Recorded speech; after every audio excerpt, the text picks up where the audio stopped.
지금 온라인에서 많은 화제를 모으고 있는 통합당 초선 의원입니다. 윤희숙 의원의 발언부터 먼저 보여드렸는데요.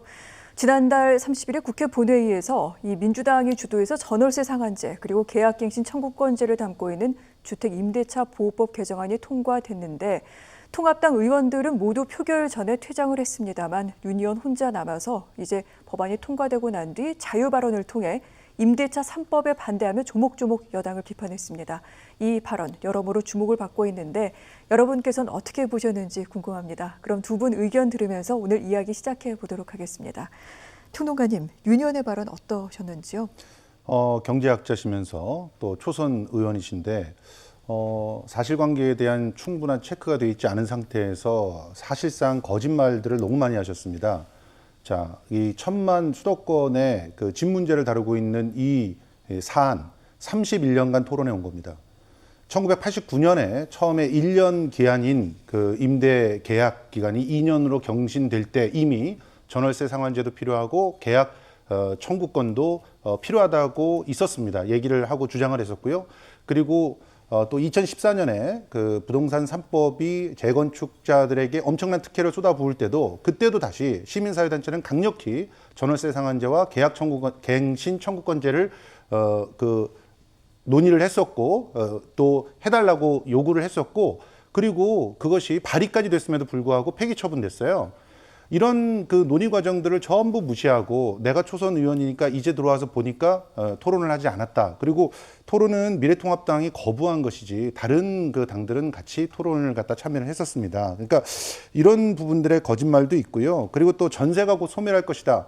실제로요, 국토교통부에서 낸 자료에 의하면 2014년서부터 전세가 가파르게 소멸합니다. 왜 그러냐면 그것은 일단 최경환 당시 부총리의 정책 방향도 그랬고요. 그때 당시에 저금리 그 기조가 형성이 되면서 전세로서 이득을 볼 수 없는 그런 사안들이 만들어졌기 때문이죠. 이런 것들을 전부 무시하고 전세가 이 임대차 3법 때문에 빠르게 소멸할 것이다라는 주장은 어불성설이라고 봅니다. 실제로 그 이런 내용들이 다양하게 그 언론에 의해서 그 공평하게 다뤄져야 되는데 지금 언론 지형에서는 이렇게 임대차 3법이 가져오는 긍정적인 내용들에 대해서는 거의 보도가 되지 않고 있습니다.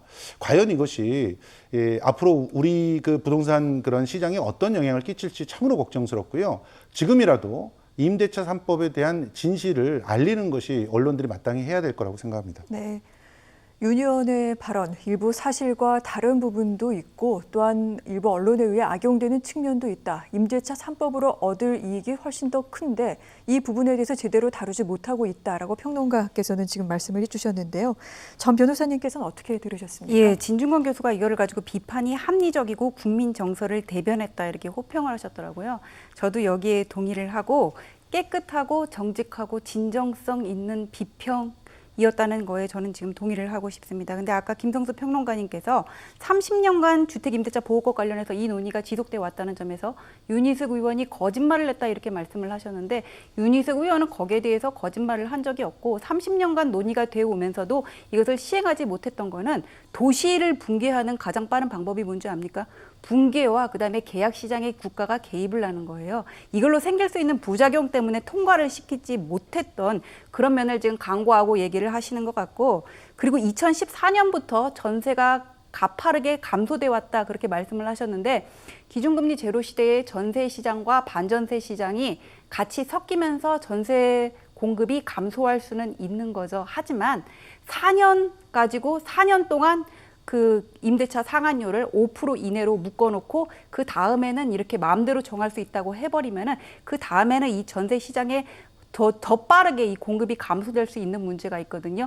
그런 부작용은 얘기를 안 하시면서 거짓말을 했다고 그렇게 단도직입적으로 얘기를 하시면은 그런 좀 윤희숙 의원에 대한 예의가 아니지 않나 싶습니다. 아니요, 저는 충분히 근거를 가지고 말씀을 드리는 건데요. 실제로 그 전세 시장을 보면 지금 그 문재인 정부 들어와서 특히나 공공전세와 공공임대주택에 대한 강한 시그널을 주니까 전세 시장이 조금씩 상승하고 있었습니다. 그런 분위기가 있었다는 사실도 간과하셨고요. 그리고 4년이라고 하는 기간 동안에 정부에서 공공임대주택이라든가 공공전세 그리고 또 경기도 같은 데서 얘기하고 있는 기본주택 등등이 공급되지 않고 지속적으로 아파트 값이 상승한다라고 하는 두 가지 전제를 놓고 말씀하신 거죠. 전세값은 아파트 그 매매가보다 올라갈 수가 없습니다. 얼마 전까지만 해도 언론들은 역전세, 깡통전세 걱정하셨잖아요. 그런데 역전세, 깡통전세라고 하는 것은 매매가에 준하는 만큼 전세가가 올라갔기 때문에 나올 수 있는 말인데 그걸 걱정하셨던 분들이 다시 전세값을 어떻게 올린다고 얘기를 하시는 거죠? 매매가보다 올라갈 수 있습니까, 전세가가? 그러니까 지금 부동산을 강력하게 그 다양한 규제를 하면서 부동산 집값을 한편으로는 잡으면서 또 한편으로는 안전하게 전세나 월세들이 유지가 될 수 있게끔 하려고 하는 법을 지금 통과를 시킨 건데 거기서 일부 그 부정적으로 그 작동할 수 있는 부분들만 부풀려서 이렇게 얘기를 하는 것은 사실 그거는 경제학자로서도 올바른 태도가 아니고요. 정치인으로서는 더더욱 올바른 태도가 아니라고 생각합니다. 더군다나 그런 부분들만 거짓말을 하신 게 아니고 본인이 임차인이라고 얘기하셨잖아요. 그렇지만 임대인이셨잖아요. 그리고 임차인도 사실은 저 같은 경우도요, 임대인이면서 동시에 임차인입니다. 사무실은 임차에서 쓰고 있고 또 집 중에 하나를 임대를 하고 있는데요. 임대인의 입장에서도 지금 현재는 오히려 그 전세가 없어질 수 있는 그런 가능성들을 갖다 적절하게 유지시켜 줄 수 있는 그런 부분들도 있기 때문에 4년 동안은 전세를 빼지 않고 유지시킬 수 있는 겁니다. 지금 현재 특히나 강남 같은 데서는 전세값이 너무 올랐기 때문에 그 전세 오른 가격으로 들어오지 않을 걸 걱정하시는 분들도 꽤 많습니다. 특히 빌라 같은 곳은. 근데 그런 부분들에 대한 우려들에 대해서는 전혀 지금 그 고려가 되지 않는 거예요. 임대인만 임차인만 보호하고 임대인은 보호하지 않는다라고 얘기하셨는데 임대인들도 지금 정상적으로 자기가 신고하고 세금 내고 그리고 임대를 갖다 계속 지속한다고 하면 거기에 대한 보호를 받을 수 있는 그런 법인데 그런 부분들도 전혀 강조되지 않았습니다. 그리고 임대인이 무슨 보호 지금 얘기 좀 이해가 안 되는 게 뭐냐면은 그 윤희숙 의원 임차인 얘기를 안 하시나 했던데 역시 하셨거든요. 근데 국회 5분 연설이 무슨 호구조사하는 자리입니까? 내가 거기서 임대인이자 임차인이고 사실은 집이 몇 채 있고요. 다 밝혀야 되냐고요. 윤희숙 의원께서는 주택임대차보호법이 실질적으로 세입자들을 어렵게 하는 법안임을 얘기하기 위해서 본인이 임차인이라는 사실을 얘기하는데 그거 하나 꼬투리 잡아가지고 지금 여당에서는 계속 공격을 하고 있고요. 그 다음에 4년 동안 우리나라가 4년 살고 뭐 나머지는 어디로 갑니까? 4년 동안 전월세 상한선을 묶어놓으면은 그 다음 이게 상승하고 그 다음에 시장이 어려워지고 기준금리 시대의 임대인들이 이거를 월세로 바꾸자는 거는 너무나 명약관화한 사실인데 이거를 가지고 이런 뭐 전제를 비틀어가지고 생각을 하니 적극적으로 거짓말을 했다고 하는 이거는 인신공격에 가까운 것이 아닌가 싶거든요. 그렇지 않습니다. 실제로 전세를 월세로 바꾸기가 어려워요. 갭 투자를 하시는 분들은 전부 대출 받아가지고 집을 샀는데 어떻게 갑자기 목돈을 빼서 모든 임대인들이 다 갭 투자예요? 그건 아니죠. 그렇지만 소수라는 거죠, 사실은. 실제로 돈을 가지고 다주택을 갖고 있는 사람들은 소수라고 하는 게 통계에도 나와 있습니다.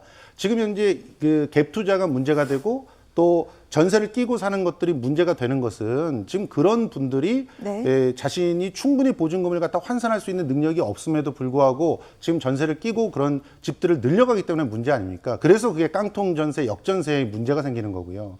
그러니까 지금 계속적으로 지금 이 시장을 갖다가 바라보고 있는 것과 동떨어지게 지금 앞으로도 계속 집값이 오를 거고 계속 전세값이 오를 거니까 4년 뒤에는 전세값이 눌러놓은 것만큼 폭등할 거다라고 주장하는 것은 사실상 근거가 여러 가지가 갭 투자는 전체 임대인들의 일부고 노후 자금으로 집 가지고는 임대 놓는 분들도 많으시거든요. 예를 들어 보증금 3억인데 지금 법정 월세 전환율을 적용을 하면 월세로 바꾸면 한 달에 100만 원씩 월세를 받을 수가 있단 말이에요. 근데 지금의 은행 금리를 생각할 때 내가 보증금 3억 가지고 굴릴 수 있는 거 이게 지금 사실은 어떤 전세 제도가 조선 후기 이후로 우리나라의 사금융 역할을 해온 것도 맞는 거거든요. 그럼 이거 당연히 월세로 바꾸려 하지 않겠어요? 왜 일부 갭 투자들 사정을 가지고 그걸 일반적으로 확대해서 그렇게 생각을 하시는지 그 부분이 좀 이해가 안 가거든요. 자, 이 같은 공방은 여야 정치인들 사이에서도요. 주말 사이에 계속해서 이어졌습니다. 특히 윤희숙 의원의 발언을 둘러싼 여당 의원들의 발언이 있었는데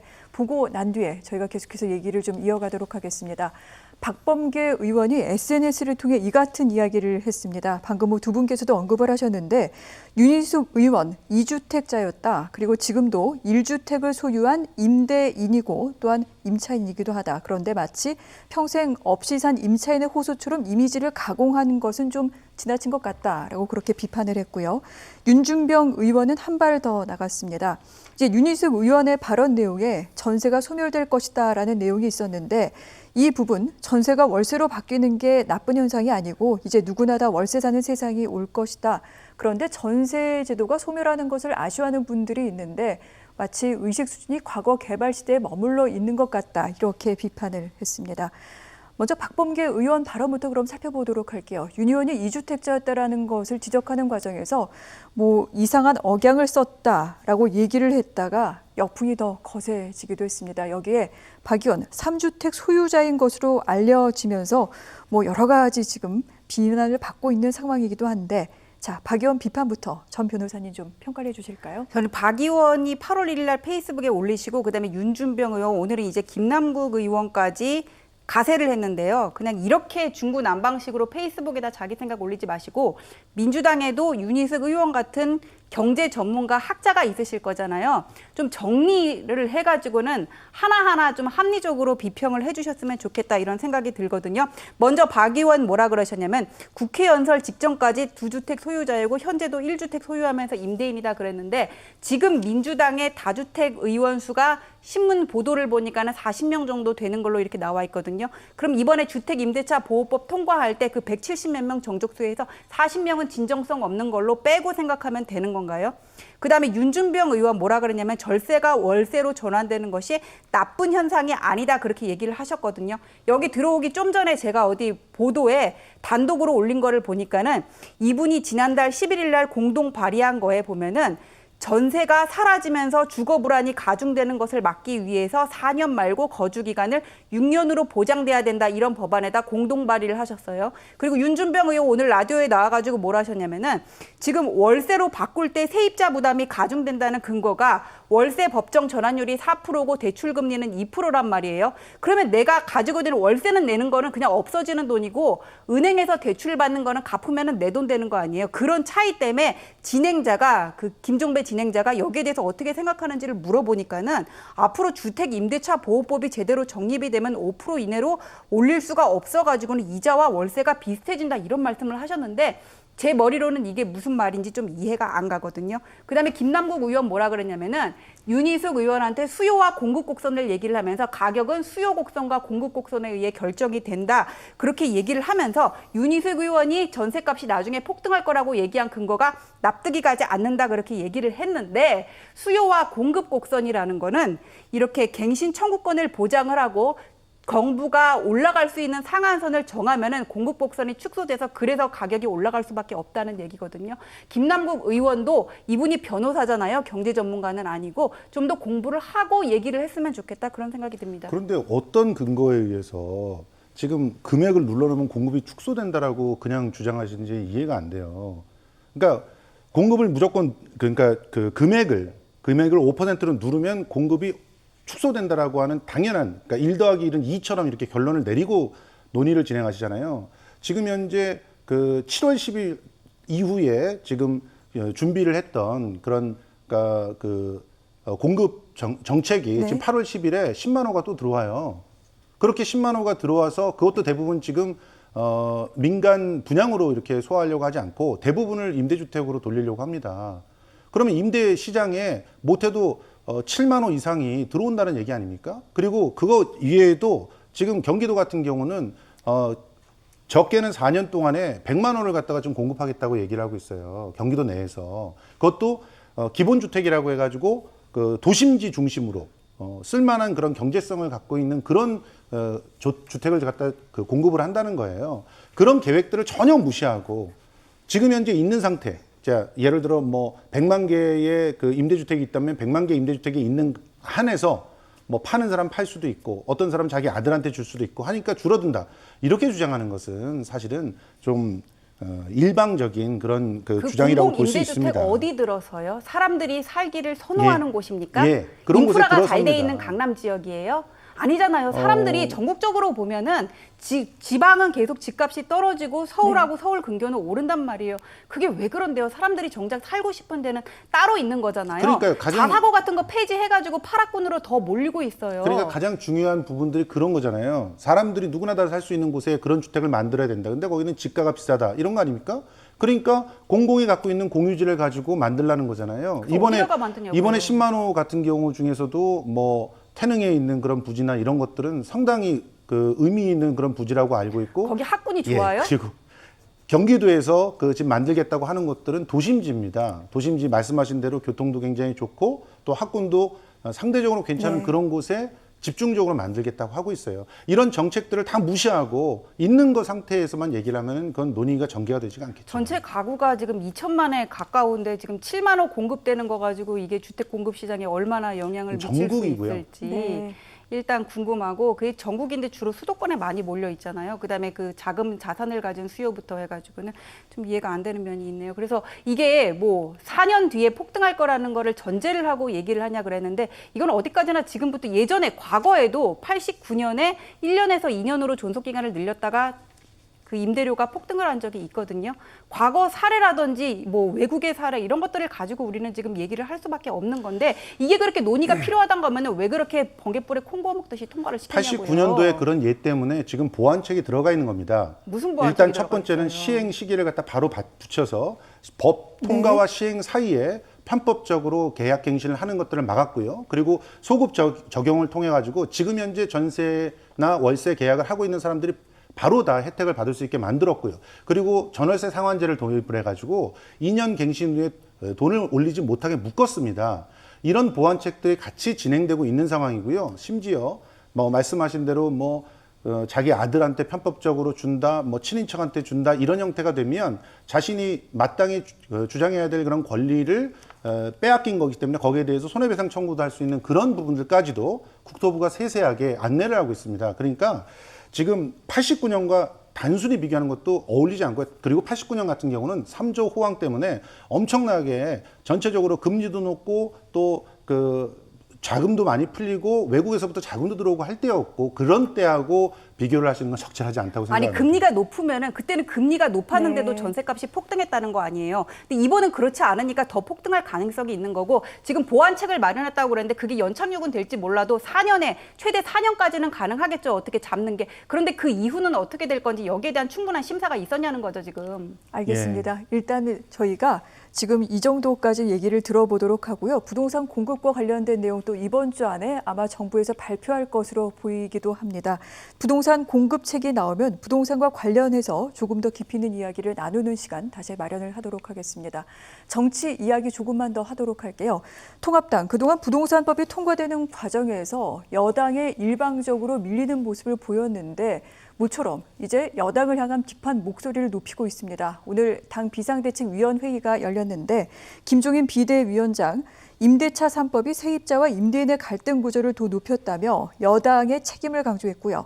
주호영 원내대표는 여당의 공격이 치졸하다. 그리고 누구나 월세밖에 못 사는 시대가 바로 민주당이 바라는 세상이냐 이렇게 일갈하기도 했습니다. 통합당 윤희수 의원의 발언이 온라인상 등등에서 많은 화제를 모으면서 이제 이것을 어떻게 동력으로 끌어갈 것인가 이런 고민을 좀 하고 있는 것도 같습니다. 실제로 통합당 내에서 이 윤희수 의원의 발언처럼 자신들도 본회의에서 이렇게 발언권을 얻어서 국민들의 여론을 좀 담아내겠다라면서 이를 신청하는 의원들도 많아지고 있다고 하는데 평론가님, 그동안 통합당 전략이 없다 이런 비판을 받았는데 새로운 전략으로 삼을 수 있을까요?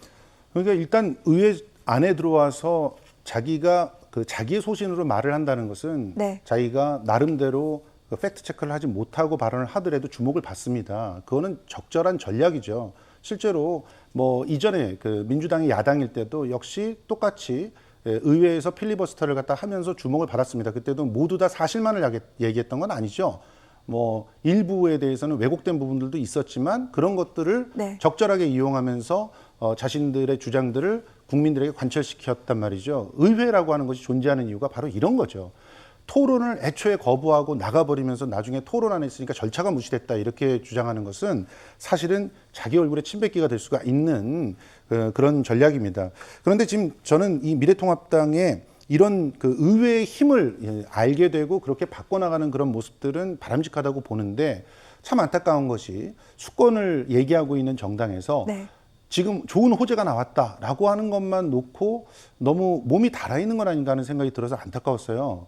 오늘은 어떤 날입니까? 새벽에 저도 거의 잠을 못 잤거든요. 비가 너무 많이 와서 주변에 사람이 떠나들어가고 사람이 그때 당시만 해도 6, 7명이 지금 사망했고 실종된 사람들이 있었는데 그런 사람들에 대한 배려나 그 호우 대책에 대해서는 한마디도 나오지 않고요. 나온 것이 지금 그 여당의 문제 제기에 대해서 또 검찰이 네. 수사하지 않는 거에 대해서만 그 지적을 했다는 거.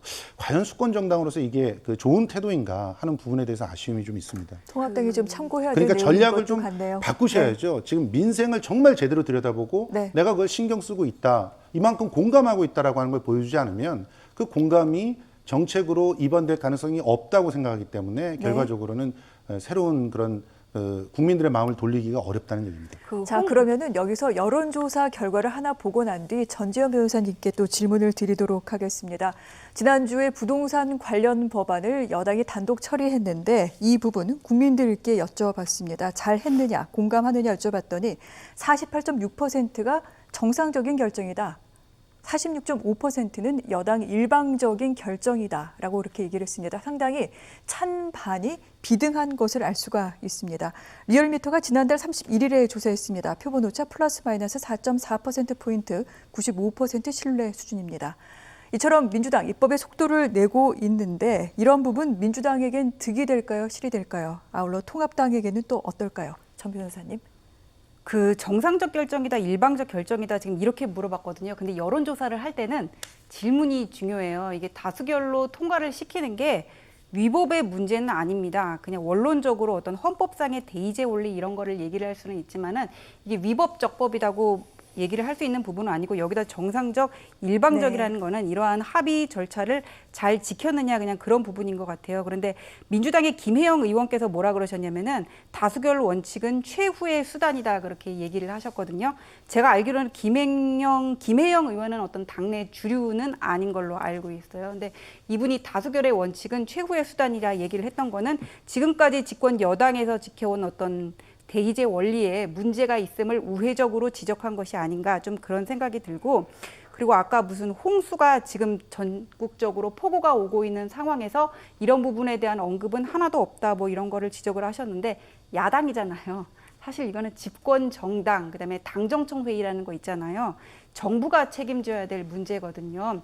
이번에 충북에서는 지금 뭐 몇 명이 실종을 하고 몇 명이 사망을 했다는 기사가 있어요. 이렇게 해마다 침수가 되는 곳은 또 이게 주기적으로 침수가 되고 운이 좋으면 또 그냥 넘어가기도 하는데 그래서 국가 예산은 어떤 섬심성 풀기, 복지라는 미명하에 함부로 쓰는 게 아니라 정작 중요한 국민의 생존을 위한 인프라에 쓰여졌어야 되는 게 아닌가. 만일 이번 폭우가 지나가고 그런 문제점들이 드러난다면 이 부분에 대해서는 집권 정당에서 책임을 져야 되는 게 아닌가 그런 생각이 들고 그리고 이 팽팽한 여론 속에서 이런 입법에 속도를 내는 민주당이 입법 처리 과정이 득이 될까 실이 될까는 물어보셨는데 저도 뭐 평론가님이나 저나 아무리 경제학을 공부했다고 하더라도 100% 딱 맞추지는 못하겠죠. 다만 어떤 합리적인 상식을 가지고 우리가 지금 비판을 하는 거고 전문성이 있다면 또 그 부분을 우리가 존중해 줘야 되는데 득이 될까 실이 될까는 앞으로 최대 4, 5개월 내에 가름이 되지 않을까 싶어요. 어떤 부동산 중개소를 통해서 형성되는 매물이라든지 시장 이것이 언론에 보도되는 것들을 보면은